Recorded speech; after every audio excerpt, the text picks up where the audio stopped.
Today marks 1 year since a student shot 2 deans at Denver's East High School. He was being patted down for weapons when he started shooting. Both deans survived. That student had already left another district over weapons issues, but DPS only started patting him down daily after another student reported seeing him with a gun in class. The 2 deans, Sinclair and Jerald Mason, have filed notice they plan to sue the district. This morning, 9 News reporter Brianna Fernandez is looking into where that process stands.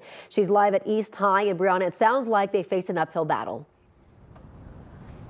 Yeah, that's exactly right. So both deans, they filed a notice of claim like you guys mentioned, and this is something that you do before you even file a lawsuit. We actually spoke to our 9 News legal analyst, Scott Robinson, who says that this case is going to be a complicated situation. So I'm going to break it down for you guys. In that claim, one of the deans, Sinclair, says the assistant principal and the student safety coordinators failed to follow proper safety protocols.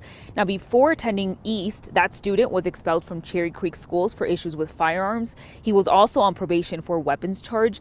And even knowing that, a police report showed that DPS at first only required him to do a verbal check-in, no weapons check.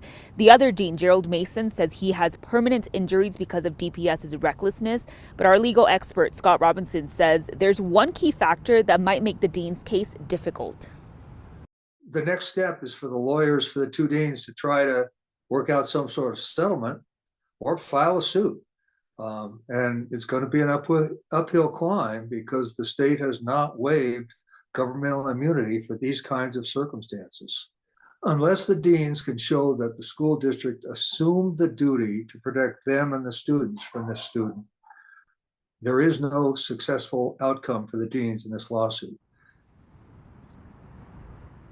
So in that claim, Sinclair said his damages exceeded to $1 million. The other dean, Mason, said his exceeded to $5 million. Now, we did reach out to Denver Public School District just to get more information about this file of this claim. Unfortunately, they can't talk about any possible lawsuits. I'm going to send it back to you guys. For now, I'm live outside of East High School. Brianna Fernandez for 9 News.